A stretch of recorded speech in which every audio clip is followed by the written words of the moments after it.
Baik, kali ini materi yang akan kami sampaikan adalah konsep kajian semantik.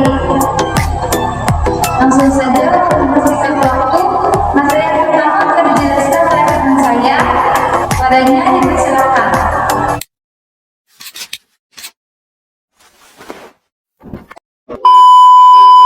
Baik, hari ini saya akan memaparkan materi tentang konsep kajian semantik yang dimana saya dan rekan saya Esti Purwaningsi NPM 2042 4147 yang akan membawakan materi ini beberapa menit ke depan.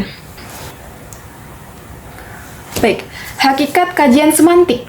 Jadi, semantik adalah cabang dari linguistik yang fokusnya mempelajari makna. Artinya semantik mengkaji bagaimana kata-kata, frasa, atau kalimat dalam bahasa bisa memiliki arti. Kita sebagai penutur sering mengucapkan suatu kata, tetapi belum tentu menyadari makna lengkap dari apa yang kita katakan. Nah, semantik ini membantu kita untuk memahami hal itu secara ilmiah. Ada beberapa tujuan utama dari kajian semantik. Itu ada yang pertama untuk menjelaskan bagaimana makna bisa terbentuk dan bisa dipahami.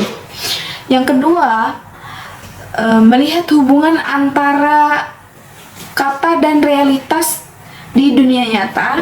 Yang semantik juga mencoba memahami struktur makna dalam bahasa dan tentu saja membantu kita berkomunikasi lebih efektif tanpa menimbulkan kesalahpahaman. Baik, selanjutnya ada contoh analisis semantik. Sebagai contoh, kata bunga secara denotatif artinya bunga yang mekar. Tetapi secara kognitif bisa menunjuk pada perempuan yang cantik. Dalam konteks situasional, kata bunga ini bisa menunjuk pada simbol kesedihan atau penghormatan. Ini menunjukkan bahwa satu kata bisa mempunyai banyak makna tergantung konteks yang sedang terjadi. Selanjutnya ada pendekatan dalam kajian semantik. Dalam kajian semantik ada beberapa pendekatan yang bisa digunakan. Pendekatan seperti pendekatan tradisional yang lebih menekankan asal-usul kata. Ada pendekatan struktural, melihat bagaimana makna terbentuk dari hubungan antar kata. Lalu ada juga pendekatan logika formal. Biasanya ini digunakan dalam filsafat dan teknologi. Dan yang terbaru adalah pendekatan kognitif yang melihat makna sebagai hasil dari cara pikir atau persepsi manusia. Baik, mungkin itu saja yang bisa saya sampaikan. Selanjutnya akan disampaikan oleh rekan saya, yaitu saudari Esti Purwaningsi. Kepadanya saya persilakan. Memasuki materi yang selanjutnya, yaitu ruang lingkup dalam kajian semantik. Dalam semantik, dia juga mempunyai ruang lingkup yang luas. Ada beberapa makna yang bisa kita bahas. Yang pertama yaitu makna leksikal.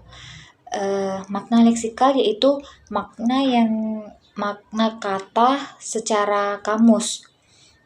Yang kedua, ada makna gramatikal yang berkaitan. Makna gramatikal ini makna yang berkaitan dengan struktur kalimat. Makna yang ketiga yaitu makna kontekstual. Adalah makna yang bergantung pada situasi atau siapa yang berbicara. Makna yang selanjutnya yaitu makna situasional.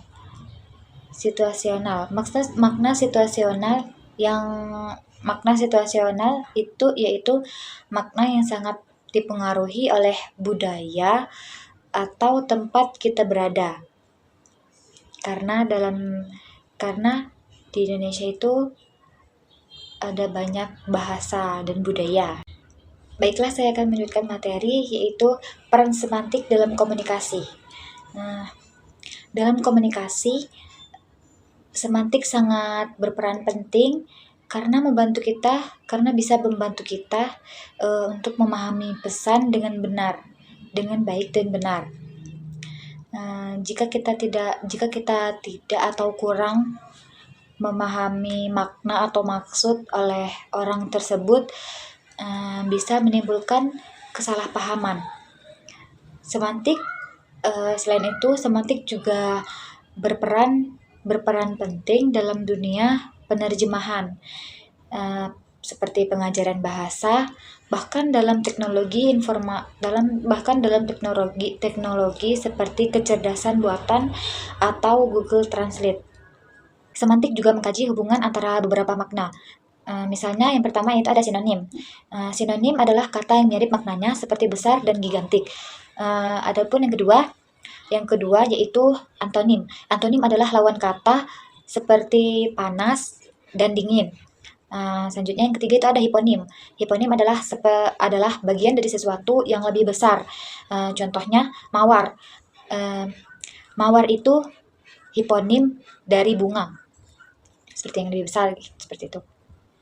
Selanjutnya ada juga polisemi, yaitu satu kata tetapi dia punya banyak makna. Contohnya itu kepala, yang bisa berarti bagian tubuh, atau juga pimpinan atau kepala pimpinan, seperti itu, kepala sekolah. Yang terakhir itu ada himonim. Himonim yaitu kata yang sama bentuknya tapi beda makna. Misalnya kata bisa. Itu bisanya dalam kurung artinya mampu, dan ada juga bisa dalam kurung racun. Kesimpulan dari materi kami yaitu semantik adalah ilmu yang sangat penting dalam memahami bahasa. Dengan mempelajari semantik, kita jadi tahu bahwa makna itu tidak sesederhana yang terlihat atau tidak semudah apa yang kita dengar, tapi sangat kompleks dan bergantung pada banyak faktor.